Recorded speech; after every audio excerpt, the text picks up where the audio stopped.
किसी गांव में एक बूढ़ा व्यक्ति अपने पिता और बहू के साथ रहता था। परिवार सुखी संपन्न था, किसी तरह की कोई परेशानी नहीं थी। बूढ़ा बाप, जो किसी समय अच्छा खासा नौजवान था, आज बुढ़ापे से हार गया था। चलते समय लड़खड़ाता था, लाठी की ज़रूरत पड़ने लगी।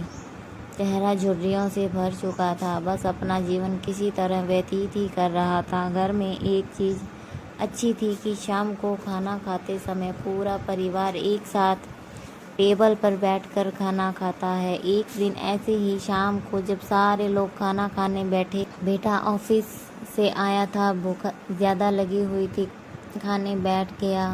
साथ में बहू और उसका बेटा भी खाना खाने लगे। बूढ़े हाथ जैसे ही थाली उठाने को हुए, हाथ से थाली छिटक गई और थोड़ी दाल टेबल पर गिर गई। बहू बेटे ने घृणा दृष्टि से पिता की ओर देखा और फिर अपना खाना खाने लगे। बूढ़े पिता ने जैसे ही अपने हिलते हाथों से खाना खाना शुरू कर दिया तो खाना कभी कपड़ों पे गिरता, कभी ज़मीन पर। बहू चिढ़ते हुए कहा कि हे राम, कितनी गंदी तरह से खाना खाते हैं, मन करता है कि इनकी थाली किसी अलग कोने में लगवा देते हैं। बेटे ने भी ऐसे ही सिर हिला दिया जैसे पत्नी की बातों से सहमत हो।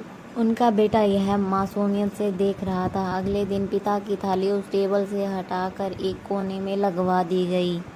पिता की डबडबाती आंखें सब कुछ देख रही थी पर कुछ नहीं कह पा रही थी। पिता रोज़ की तरह खाना खाने लगा।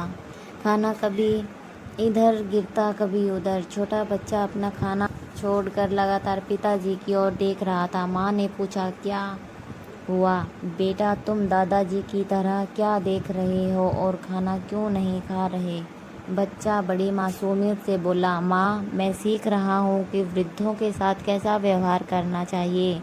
जब मैं बड़ा हो जाऊँगा और आप लोग बूढ़े हो जाओगे तो मैं भी आपको इसी तरह कोने में खाना खिलाऊँगा। बच्चों के मुँह से ऐसे सुनते ही बेटे और बहू दोनों कांप उठे। शायद बच्चों की इस बात उनके मन में बैठ गई थी, क्योंकि बच्चे ने मासूमियत के साथ एक बहुत बड़ा सबक देने दोनों लोगों को दिया था। बेटे ने जल्दी से आगे बढ़कर पिता को उठाया और वापस टेबल पे खाने के लिए बिठाया, और बहू भी भागकर पानी का गिलास लेकर आई कि पिताजी को कोई तकलीफ ना हो।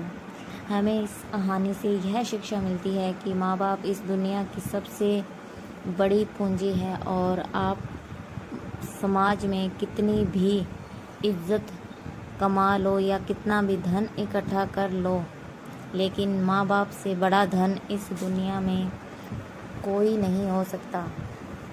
कहानी अच्छी लगी हो तो चैनल को ज़रूर सब्सक्राइब कीजिए। कहानी सुनने के लिए बहुत बहुत धन्यवाद।